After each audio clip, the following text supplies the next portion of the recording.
Hey everybody, we're back. Fingers crossed we have no connection issue. Good to see you. All right, Alberto, let me try to grab you again.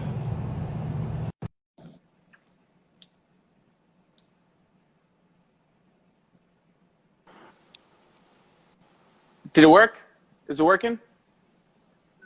All right, I hear you. I don't see you yet, but Oh you man, see me? I see you very clearly. So, is it mine? Maybe my connection. Are you on your Wi-Fi? I am on my Wi-Fi, and this is where I generally do my Rosende Reads meetings. So I know That's that. good. All right, listen, my husband said it looks good, so it's just my phone acting up, but you can see me and hear me, and we're good. Okay, cool. Do you want to check and see if you can see? Well, All right, cool. Sorry. yeah, welcome, man. Thank you for joining the show. It's so good to have you. Yeah, well, thank you very much, man. I'm honored to be here. Yeah, thanks for having me. Of course, it's a pleasure. So I created this show back in March when COVID kind of shut everything down because I wanted people to have a place that they could turn to every week for some joy and some hope and some inspiration and to just have fun. And you are somebody who brings all of that. So thank you for joining. No, thanks, man. Like I said, I'm honored to be here. So that's really great. And yeah, COVID has done a lot of things. So I think that's awesome that you use that time to do something like cool, productive, that connects people. That's awesome. Yeah. Yeah, man, just trying to do my part. We all have to do our part. And I see a lot of your fans are so excited you joined here today. So if you have any questions, leave them in the comment section and I will ask a few as the interview progresses. But if you're ready to rock, I say let's dive in. Yeah, I'm in. Let's do it. All right, so I'm going to bring it back for a minute. So you were originally a South Florida boy and you moved to New York to achieve your wildest dreams imaginable. You pursued acting, went to NYU. So what is it about acting and storytelling that drew you to the art, drew you to the craft of it? I think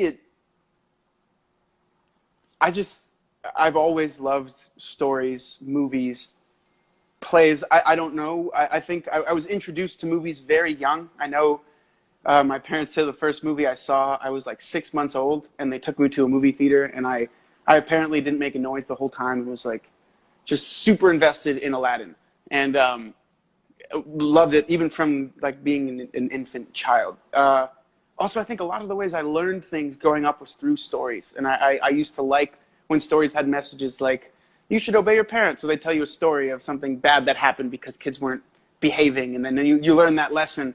That question is so cool because when you ask it, I think of all of the ways that storytelling and stories have been a part of my life, whether it be the way I learn things, like I said, or whether it be my dad is a great storyteller.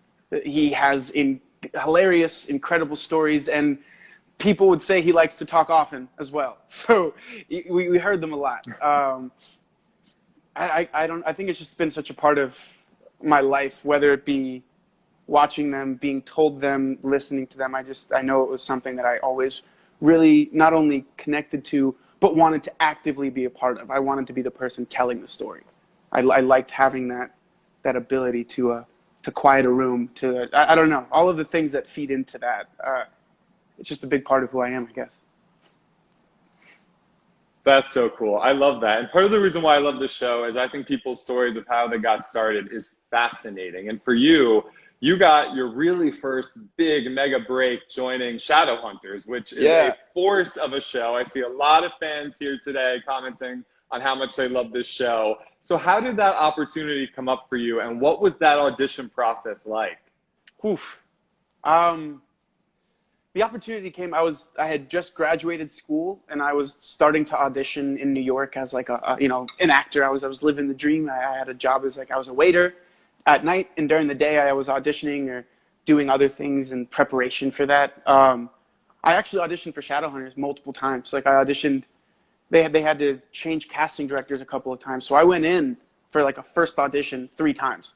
Before that third one, I got a call back that they brought me to LA, and that was a whole other process where now I was actually seeing the other actors who were actively competing for the role. And it was like 8 of us in the first room. And then we had to go home, and we found out that night whether or not I was being flown back to New York, or staying in LA to audition again the next day. And that's what happened. And then that night, same thing. And it was only 3 of us. And it was like, all right, we'll find out if whoever gets to go home or whoever gets to stay and maybe get the role. And it felt very like reality TV almost in that, how it was like, oh, I have to wait. And it's like a contest. And then, yeah, but then I got the role after that 3rd audition. I was supposed to be going in for a chemistry read, not thinking I was the one reading with someone who'd gotten the role. And then that morning I found out I'd gotten the role and the person was reading with me. And it was Catherine, Kat, that was reading with me because even now when I talk about it, it feels really crazy and like a story that was like too good to be true, but it was such a process, and it was a lot of fun, actually. Yeah. Yeah, it looked like you guys had a lot of fun. I've had Don and Kat on the show, and they all say that this was like the most fun they've ever had, and you guys were such a family. We really, we were all forced to live in this new country for the first time, all around the same age, putting on, like, telling this really epic story about this group of best friends who, like, confront adversity. So, like, we were, in a way, mimicking that by being this group of people brought to this new place to tell this one story. And we all had to become friends. We were all playing best friends. So it all kind of worked out in that way. I mean, we all feel really blessed with the group of people we were with, and then with the fandom that we got to be a part of. And we do talk about it a lot. We feel very blessed. Oh yeah, and the fandom, people love your character of Simon. They just like have been commenting like crazy about how much they miss Simon. So why do you think people fell in love with this character in such a big way? I know it would be very biased of me to say, well, because he's the best character. Like, let's just be real. But in the books, I mean. But I think it comes back to the Shadowhunters saga is this incredible story about these 2 worlds, the world we exist and live in as mundanes, and then this incredible supernatural world where all of the stories are true. And we're hearing all of this combined, but what's the coolest part is entering and discovering and seeing things for the first time. And Simon does that. Simon gets to be literally the audience's eyes into this new world. So when Clary and Jace are talking about the Institute, like it's this place, Simon's like, all right, that's cool. But when they get there, Clary's unfazed, and Simon's like, this is cooler than the Ops Center and the original Power Rangers with the floating face. Like, this is epic. There's, and another thing that I think people really like about him is he's unafraid to show his passion and his excitement. And as people, when we get older, we're told that that's not as cool. Like, don't show your passion so much. Be more reserved, a little. And I felt like he's someone that never listened to that. And that's why we were all excited. It's really exciting to see someone who's excited about something and to share that, because we're all entering the world at the same time. So being the most relatable, literally just because he's the fellow mundane entering. And then also I think it's his fire that burned a little bit brighter, so everyone feels that warmth. I think really, really connected people to him. Yeah. Yeah, for sure. And Rebecca wanted to know, what were some of your favorite Simon moments? Ooh. I always like the moments where Simon is like poking at the Shadowhunters, whether it's like poking at Jace for something he just said. So Simon's like, you're really going to say that and try to sound serious? Because it sounds a little ridiculous. And the amount of fun he liked to have, that was all of those moments where you can tell, is that Simon having fun or Alberto having a lot of fun? Those moments are always my favorite, when I got to intersect that, what I think is really fun, and Simon, and getting to do it a few different ways and a few different times is, That's awesome. And the fandom around the show is so great. I don't know if you're seeing the comments scrolling by, but you have so much support and so much love. And I'm curious to know, why do you think, aside from it being, a book series, why do you think that the show attracted such a massive fan base in a pretty short amount of time? I think it actually just had a lot of the right elements. It had this really interesting world that everyone, I think, is always interested in finding out about. Like, all these new places, very similar to Harry Potter. When we got to see the world of the magic world, it was awesome for us. It was like, oh, and then I think there's a part of us that's like, could that exist? I don't know. I mean, we're mundanes or muggles. We're not supposed to see it. So there's that play. So there's the world that makes it a super cool story. Just the world, the Shadowhunters. All of the stories are true in this world. Anything you've heard exists, which I think is like the coolest part about it. And then you've got these really interesting characters that have, like Clary, Jace, Alec, and they're half angels, and they're destined on this planet to fight demons. Like, that's super badass and like cool. And they have this ancient history in their world where they're like these ancient warriors that hold themselves to these ideals and whatnot. So there's that. So those are 2 layers. And then there's this 3rd layer that I think is the most important layer in the show, and that's the human element. The story that allows us to connect to them as people, not just as these half-angel warriors. We're like, oh, they're people because Alec struggles with accepting part of himself.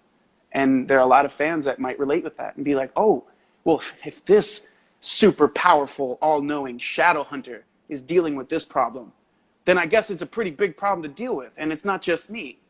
If Simon is dealing with the fact that he's in love with someone that's not in love with him, but they can see that, well, Simon's great. Why does she not see it? Then they maybe, there are these human things that allow us to connect to these people that we're like, oh, I see myself in him or in her or in them or and we took this crazy awesome world with these crazy cool people and then we made them incredibly human. And that combination of this fantasy with reality, with this fantastical world with this utmost like love, which is like one of the truest things in this world, is just like this. It was like a perfect element. And then you see some of the people I got to work with are great, fun, curious artists, and it's just all the elements for something really cool to happen. And like I said, I felt very lucky to know that as an actor, there aren't many things that can affect people like that or that garner this type of attention. And to be a part of that is a dream come true and an absolute blessing. And then for that also to be where I've met some of my best friends and I've entered this incredible world of a fandom that's so supportive but curious, like eager to grow but to learn and understand. Like it was a very complete package. Sorry, that was a very long-winded way to say that, but yeah.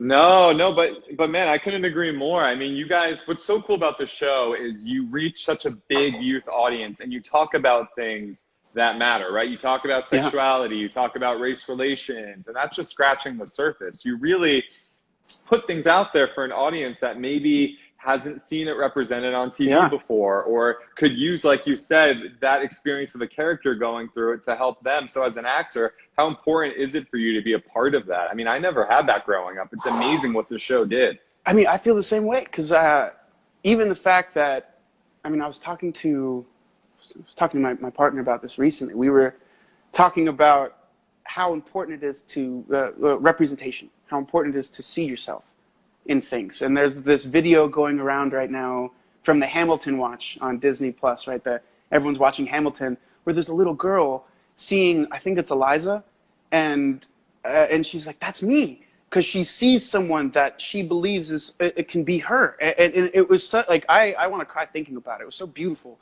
And I know that growing up, when I was trying to see other like Latin actors, there were very few that I could say, well, that's me. That's me. That's not really me because I am Latino, but I wasn't born in Latin America. So that actor has a different journey than I do. That I didn't see that yet. But the fact that actually one of the first notes I got from a fan after getting Simon was someone from Argentina that was writing to me and Emerald about how amazing it is to see American Latinos or like in a show where they're not in a show because they're Latino. They're in a show because she's playing, you know, Isabel, and you're playing Simon, this New York like Jew who is not Latino, but it was just the opening of that door where she's like, I saw myself for the first time in a way that I hadn't.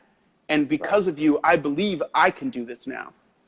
I'd be lying if that wasn't one of the best parts about it. It's like, not only am I pursuing a dream, but I'm also opening that door for someone else. Oh, not even opening it. I'm letting them see that they can open the door themselves. I'm like, I didn't see it either. I got lucky and I'm in this position. You could do it too. We could all, and there's plenty of space over here. Like there's so many stories we can be telling. So just don't give up. And I'm sorry, that question, it's so important. It's so important. Yeah. Yeah, no, for sure. And I love your passion around it. Representation matters. And I think that's something we're hopefully seeing more and more of. And I love that you are you guys have spearheaded that in your show, you know. It's awesome. It really, really makes me happy to see. Now, I got to ask you this question. I've seen a lot of fans asking this question. Would you reprise your role of Simon in any way, shape, or form in the near future? In the near future, for me, that means within the next, 5 years. And I would say I'd be very hesitant because I feel like it hasn't been enough time yet. It's still there are still campaigns to bring back season 4. So the show hasn't ended yet. I don't know if we can reprise it until it ends. But I was talking to Isaiah he brought up the idea. He's like, look, if they told us in 10 years we want to do a reunion episode where we get to see where everyone is, and I would be so down for that. Because I think, first of all, I love working with those people. So it'd be really cool to have an opportunity where we reconnect. I remember we had that moment on set on the last day where we all looked around, and I want to say our director said it, but it was like, he was like, guys, we'll never be all in a room together for the same reason again. Like, this is the last episode we're making of the show. This is the last time we're all going to be here to build this show in this way, relating to each other in this way. So it's a big deal. And for that to come back too soon would feel like we never really got to say goodbye. I don't know. I like that it needs to end in order for it to have a beginning again. Like, it can't just continue in this, because I think it deserves to have an end. It was a great show, and the ending left a few questions, but I think it was very hopeful. And then it would be cool in a bit when we kind of forget about them to say, oh no, what are they doing now? What is that whole world like now? Especially with the challenges that we're facing now. I wonder what society we would be mirroring then. Like what advances we've made that hopefully the Shadowhunters can be like, yeah, we did that. Or like we always do, it's like, okay, we're still in the fight. It's not over. Let's continue. I don't know. But I would want some time, I guess. Another long-winded way to say that. Sorry. Yeah, no, that makes sense. That's hey, I think everyone will patiently wait for when that time comes. Exactly. Because of what your character and what the show means to people. It's really awesome. And I love that you also are somebody who puts out messages that matter for so many. And I know you've been very public about beating testicular cancer. And that's something that not a lot of people would have the courage to talk about. So for you, why was it important to put that out there and to share that with your audience? Yeah, even when it happened, like when I was diagnosed and everything, I had this weird, I don't know if this is from when I was 20 when I was diagnosed, so I know a lot of 20-year-old males have that immortality feeling where they're like, I'm invincible, I can do whatever. So I don't know if it was a lingering from that, because whatever that feeling was, getting cancer kind of takes it away. But there was still part of that where I was like, I know I'm going to be fine. I was 2 years into my acting training, which was very, it had a heavy focus in a connection to the body and a connection to yourself. That was very important. In the method that I studied and the belief that I continue, it's that I think every character that you play exists within you in some place. And a lot of the acting work you do is discovering that spot or that place where that energy comes from. So being connected to my body, I think, led to me recognizing this is something I should probably get looked at, not something I can ignore. I was also in a very lucky place that day I happened to get my morning class canceled. So I was like, oh, I don't even have that class anymore. I can just go to the doctor and go to my afternoon class. And then it just felt like a series of lucky coincidences that led to my diagnosis. So in the sense that the doctor was like, you're fine. I'm like, okay, cool, I'm going to go home. You know what? Do you have anything to do today? No, I have class at 3. Okay, it's 10. Do you mind go seeing a second opinion? Sure. I go to a second opinion. Second opinion said the same thing. You're fine. Okay, well, actually, do you have anything to do today? don't have class till 3. All right, well, it's noon. I'm going to send you to NYU Langone on 30th, and I want you to get an ultrasound. And then, do you have anything to do today? No. Okay, well, I'd like you to come back in the office. I'd like to have a conversation with you. And then I was like, well, actually, I have a performance tonight. So I went the next day and was diagnosed. But the whole time, that string of what felt like lucky coincidences, or that feeling, it lent itself for me to think, this was supposed to happen to me. I don't know why yet, but this was supposed to happen to me because I feel I'm going to be fine. And based on everything they're telling me, and then when I finished that process, that was, I call it my 3 weeks in hell, because it was like 3 weeks from when I was diagnosed to when I was cancer-free. And then a lot of my process was just making sure that it was gone. So I recognized that, like, I was in a very lucky position. I felt like this happened to me, not even in the fullest extent. It was like a brush with fate that this should happen, and that I had one experience, I had one surgery, and then had checkups, kind of to be like, hey, you're supposed to do something with this. And then the more open I was about it, the more I realized people aren't open about this, especially men, especially when it's concerning something that heavily feeds into their idea of masculinity.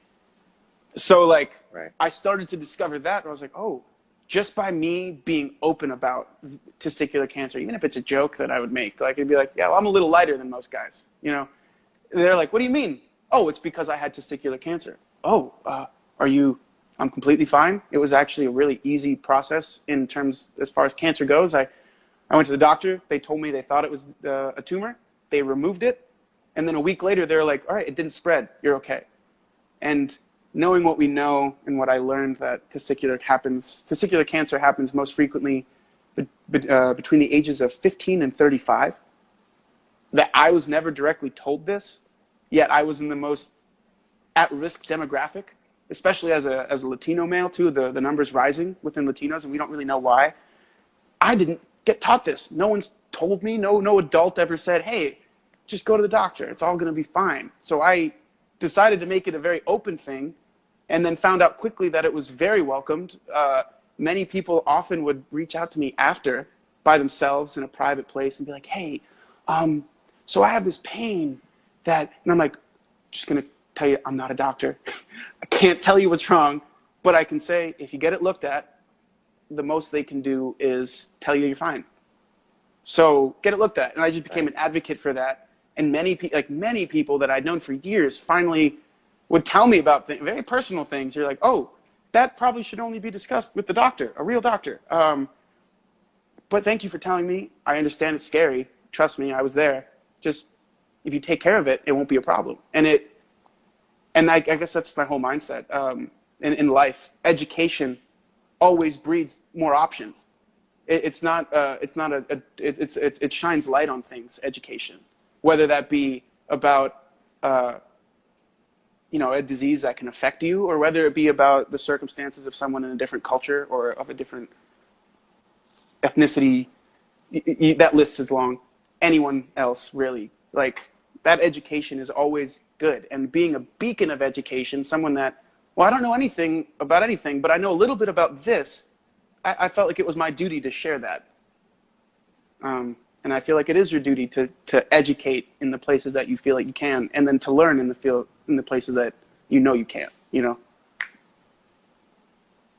Man, I mean, being open and talking about that, especially at a young age, having that happen to you, can help so many people with whatever they're going through. And I give you so much credit. And I seriously really admire you for doing that, because it's not easy, and you made the choice to. And a lot of people who have commented that they're going through their own things look at you as a huge inspiration. So rock on. That's great. And we're so happy you're healthy. Yeah, oh, thanks. Yeah. I mean, yeah, I believe that we're all kind of here to help each other. So I know that I have people that I look to that helped inspire me at that time when I was going through it. So I'm glad that I can help be that. But another thing I always tell them is, like, but at the end of the day, you're the only one that puts your own pants on and has to, you carry the weight yourself. We can help, but you're the one carrying it. So that strength always comes from within that person. Yeah. Yeah. But yeah, I'm glad I've been helpful, because I feel like that's the least I can do.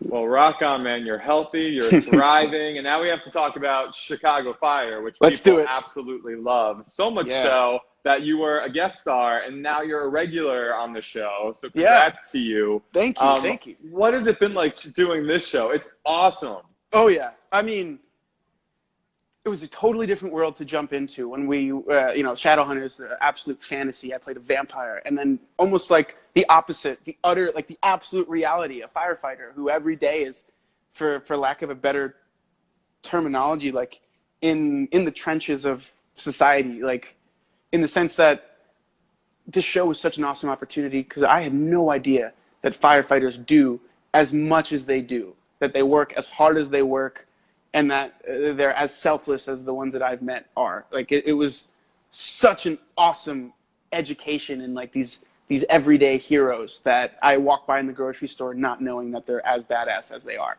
Like such a cool show. I mean, the technical knowledge that they have and the physicality they need to perform the things they do to save people's lives. I mean, I could rant forever about how cool I think firefighters are now, having this education. Yeah, no, they're a special group. I mean, they're every time you see one, you're like, wow, thank you for everything you do. It's cool. I do a lot of work on the Rachel Ray Show, and I got to give a few firefighters makeovers, which was so much fun. I bet, yeah. You know, it was a blast, and they were so appreciative. It's so cool. So tell me what you love about doing this show. It's such a physically demanding show. I think I read you do a lot of your own stunt work too. Yeah. So talk to me about that. Well, like for me, there's like 3 layers of loving the show. One is the community. So there's the community of people that I was lucky enough to join, the other actors that have been a part of the show, some of them for 4 seasons, 2 seasons, and some of them the entire time since the very beginning. And they're all just great people, artists. I love that they're all learning as they're still in a show for 8 years. You don't see that often, that someone has a job that's been done so well that they have some sort of security, but they're still striving to learn and grow as artists. So it's like the community of actors and of the show, of the directors that we've worked with, the producers, they're all like such cool, nice people that are bringing stories about these everyday heroes so that all of us can learn about them. It's awesome. And then you go to the community of firefighters, just like that group of people that I've gotten to meet, work with, gotten to learn more about. They've been inspirational just because they dedicated their lives in service of others. And that's just like an ideal, I think, that people should strive for. So that they do that, and it's also so casual for them, I think is like, that's the dream, that they could just be like, we need people like that. You know, every society needs a lot of people like that, hopefully. And then there's the fact that it's just like this badass career where they're putting themselves on the line. So physically, I've gotten to climb a 4-story building on the outside. I've gotten to be like 120 feet elevated off the ground, just walking across a ladder. I've gotten to be in rooms that are so full of fire that the only way a person would experience that would probably be one of the worst days of their lives. But for me, it was my job, and it was just a Wednesday. So like, I've gotten to do all of this really cool stuff. And on top of it, at a scale that I'd never worked before, learning things like just having to deal with fire, wearing all the gear we're wearing, the technical needs of how to shoot that. Like I can go in forever about, like, I love this stuff. So I'm like, it's been such a gift to know that I'm gonna be there for another season now with this great group of people, getting to play this awesome character who I think is so open and inspiring, but he's still working on his things, which is cool. And then it happens to be my job, which is like, yeah, cool, awesome. I'll take that. I'll absolutely take that. Yeah, man. Well, you earned that. And I know you probably can't say too much, but what's coming up with your character that maybe you could tease, or what do you want to see? Being very new, I'm not privy to a lot of those conversations. But I can say that I know that they're currently working what the story is going to be like in this new environment in the world, right? Post-COVID. We haven't talked a lot about what the stories are going to be, how they're going to deal with it or talk about it and progress.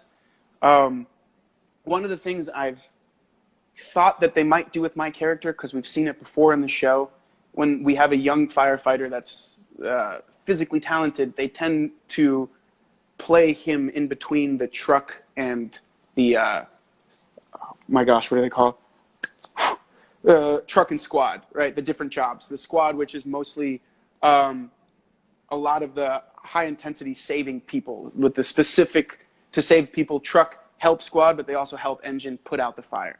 So there's those different jobs. And when someone's physically talented and is a bit of a risk taker, a squad is up their alley, because they will be taking more risks and it is a little more demanding. There's a separate test to be able to be in squad. I think Gallo has that skill set.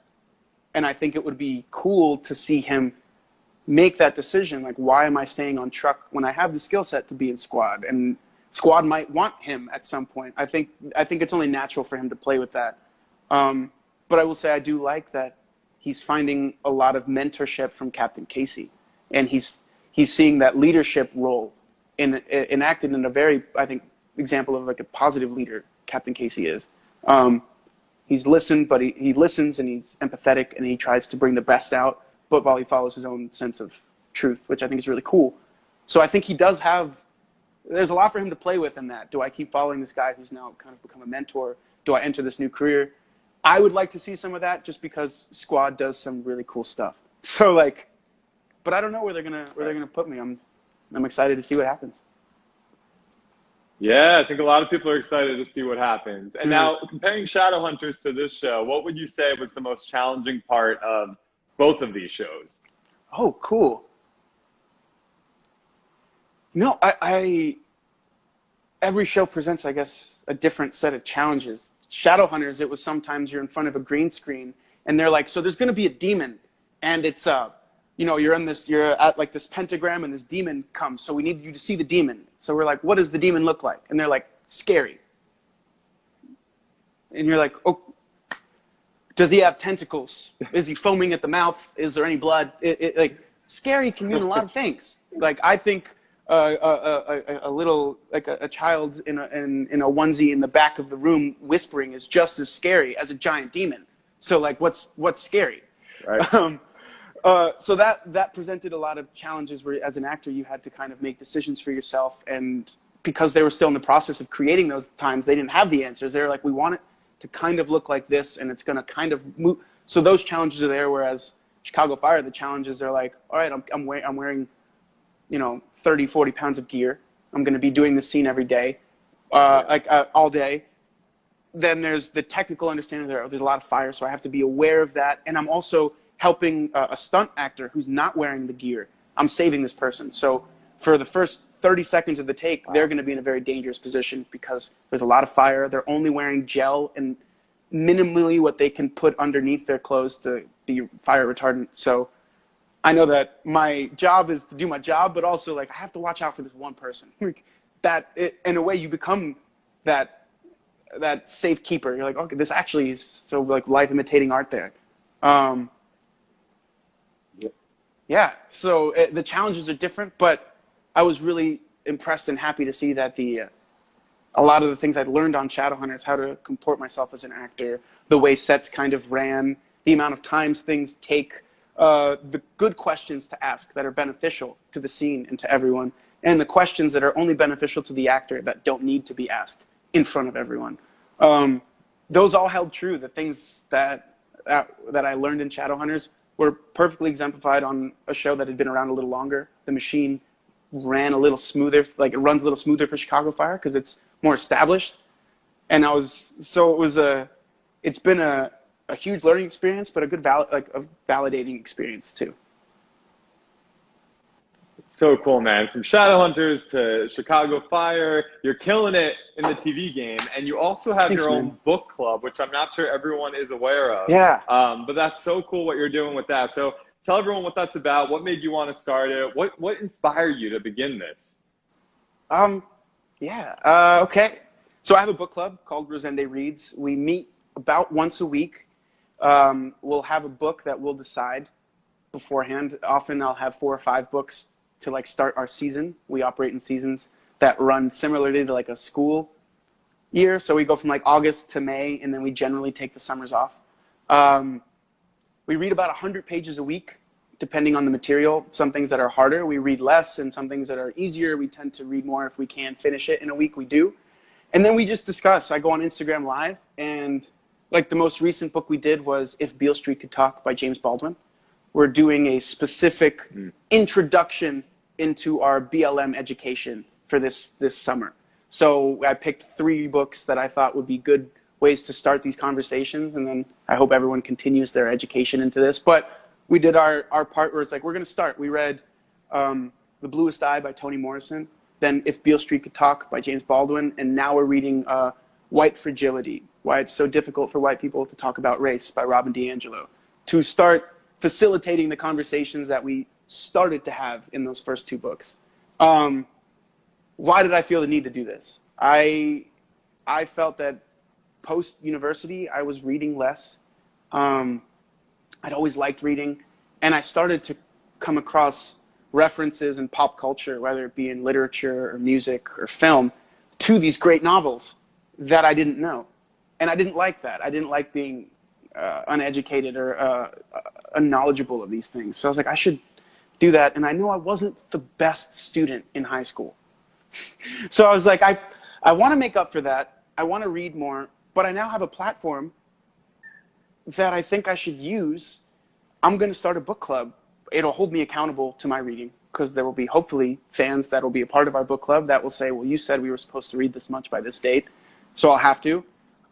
It'll also be an opportunity to be exposed and expose other people to reading that we would have never done otherwise. And then most importantly, and I think one of the biggest motivations to continue the book club, is that I honestly believe that with adequate and proper education, the world will be a better place. And I think starting that education by reading books about people like you and about people not like you, about countries that you're from or aware of, and then countries that you're not, can only do better to make you a better person, to make you more understanding, to make you more compassionate, and you'll actually have, knowledge behind you, literally, to put forward into the world. So it was a very, like, when I first started it, I didn't think it was going to be not as cool, but as big as I think it kind of became for me. For me, it was originally just like, okay, we'll do this once a week. 3 years later, now it's like, this is a huge community of fellow students. I consider myself a student of life eternally. So like fellow students that we get to have perspectives from people that know a lot about the United States or know nothing, all reading the same material. And then that was one of my favorite things about university, this melding of minds from different places to learn and grow together.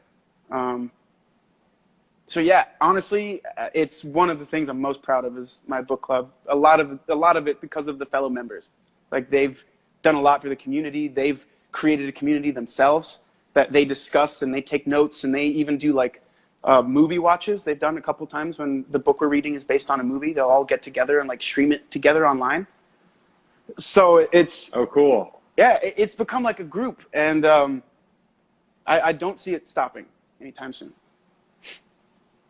Rock on, man. Between man. The shows and your book club, I mean, how do you have time for anything else? You're killing it, and you're putting out such good examples, and I love everything that you stand for. And my last question, and I ask this to people who really, I think, appreciate it. You've lived a wildly colorful life, right? You've had so many highs, you've had some lows. What advice would you tell your younger self? There's a story I heard. Sorry, I talk a lot. I like to tell stories. So there's a story I love it. Yeah, that I heard recently that I feel like if I had heard when I was younger, it might have helped a little more. But honestly, I wouldn't want to change anything. I'd be like, look, man, you're going to figure stuff out. You're going to continually be learning. Just keep that attitude, and everything kind of works out. But the story is of this farmer who one day his prize horse runs away. And all of his neighbors come to him and say, oh, we're so sorry, your prize horse ran away. Plowing's going to be more difficult, whatever. This is bad. And he goes, well, who knows if it's bad or good. The next day, the prize horse comes back, but this time with 6 other prize horses that are wild. So all the farmers come to him and say, wow, look at your good fortune. Not only did your horse come back, but he brought other prize horses. Like, the wealth now you have is incredible. Congrats. And he goes, who knows if it's bad or good. Then the next day, his son, while trying to tame one of these wild horses, gets injured and breaks his leg. So the farmers once again apologize for his misfortune that one of his farm workers, his first son, will no longer be able to work during the season. And he says, well, who knows if it's bad or good. And then the next day, the military comes and tries to instate his son in the military, but he can't because he has a broken leg. So they have to leave him at the farm with his father. So it's like this continual idea that, like, the obstacles presented in front of us aren't always obstacles. Sometimes they're meant to be there, and sometimes instead of us saying, well, I can't do that anymore, they're forcing us to look at it in a new way to get around it, circumvent it, or accept that maybe that door's not open, but there are a bunch of other ones I can try. So that whole story, I've been thinking about a lot more lately with the circumstance the society is currently under, with the confrontation of, I think, modern America to its systemically oppressive past that we're coming through. So some people are saying this is terrible. Some people are saying, I think it's all moving towards something better. We just have to have faith in that. And that story exemplifies that. So that's I guess, the bit of advice I would leave. Just like, keep your head down. And if you keep moving in the direction you want to, it'll get there. Things will get in the way, but that's not ever final. Man, you are like a breath of fresh air. Total inspiration. I love everything.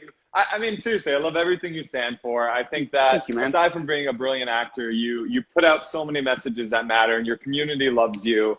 And honestly, it's been such a pleasure chatting with you today and having you on. Oh, well, Tommy, thank you, man. I was really honored to be a part, and happy to be here anytime. Thank you, my man. Hopefully next one's in person. Stay safe and stay in touch. Thank you again. No, thank you very much. Have a good one. Be well, my man.